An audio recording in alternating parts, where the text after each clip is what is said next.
জারি হয়েছে এ নিয়ে জানাতে সহকর্মী কাজী মাহফুজ আমাদের সঙ্গে এই মুহূর্তে যুক্ত হচ্ছেন। মাহফুজ, আপনার কাছে আসলে জানতে চাই, যে বলছিলাম যে বৃষ্টির কারণে চট্টগ্রামে পাহাড়ি এলাকায় সতর্কতা জারি করা হয়েছে, সেই সতর্কতা জারির পরিপ্রেক্ষিতে প্রশাসন আসলে কোনো ব্যবস্থা নিয়েছে কিনা বা তাদের আসলে তৎপরতা কি জানাবেন? মিম, গেল রাত থেকে আমরা দেখতে পাচ্ছি চট্টগ্রামে গুড়ি গুড়ি বৃষ্টি হচ্ছে। বৃষ্টির সাথে বাতাসের তীব্রতাও আমরা লক্ষ্য করেছি, যার কারণে চট্টগ্রামের যে পাহাড়ি এলাকাগুলো আছে, বিশেষ করে চট্টগ্রামের যে পরিসংখ্যান, সেই পরিসংখ্যান অনুযায়ী আমরা দেখি যে সরকারি বেসরকারি মিলিয়ে চট্টগ্রামে পাহাড়ের সংখ্যা রয়েছে 34টি, তার মধ্যে অতি ঝুঁকিপূর্ণ 17টি। এই জায়গাগুলোতে বসবাস করে প্রায় 1000-এর কাছাকাছি পরিবার। আমরা দেখি যে যখন ভারী বৃষ্টি হয় তখন চট্টগ্রামে পাহাড় ধসের ঘটনা ঘটে। অতীতে এই পাহাড় ধসের কারণে মারাও গিয়েছে, আমরা সেই তথ্য আগেও জানিয়েছিলাম। গতকালকের যে বৃষ্টি এবং বাতাসের তীব্রতা, যার কারণে আমরা দেখতে পাচ্ছি গাছও ভেঙে পড়েছে এই পাহাড়ের পাদদেশে। এটি মূলত চট্টগ্রামের চট্টশ্বরী রোড সংলগ্ন একটি পাহাড়ি এলাকা। এখানে গাছ ভেঙে পড়েছে। এখানের তার পাশে যে পাহাড়ি এলাকাগুলো আছে সেখানেও কিন্তু বস্তির অনেক মানুষ বসবাস করেন, পাহাড়ের পাদদেশে বসবাস করেন।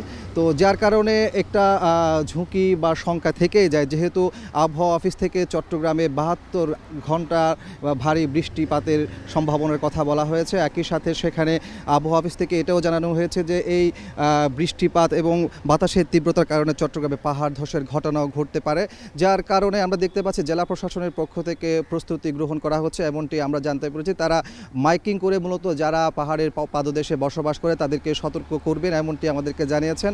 পাশাপাশি সিটি কর্পোরেশনের পক্ষ থেকেও প্রস্তুতি নেওয়া হচ্ছে। মূলত সিটি কর্পোরেশনের আশপাশের যে পাহাড়ি এলাকাগুলো আছে সেখানেও কিন্তু আমরা দেখেছি যে অতীতে পাহাড় ধসের কারণে মানুষ মারা গিয়েছিল, ঘরবাড়ি ক্ষতিগ্রস্ত হয়েছিল। প্রতি বছর কিন্তু আমরা দেখি যে যারা পাহাড়ের পাদদেশে কিংবা পাহাড়ের চূড়ায় বসবাস করে তাদেরকে সেখান থেকে চলে আসার জন্য বলা হয়। অনেক সময় ইউটিলিটির যে সুযোগ সুবিধাগুলো আছে সেগুলো বন্ধও করে দেওয়া হয়। এরপরও দেখি যে মানুষ উপায়ন্তর না পেয়ে বসবাস করে, ঝুঁকি নিয়ে বসবাস করে। তো সেই জায়গাতে আজকেও জেলা প্রশাসন, সিটি কর্পোরেশনের পক্ষ থেকে বলা হচ্ছে যারা পাহাড়ের পাদদেশে বসবাস করছে তাদেরকে যেন এই এলাকাগুলো থেকে সরে নিরাপদ আশ্রয়ে চলে যান, সেই বিষয়ে সতর্কতা জারি করা হচ্ছে।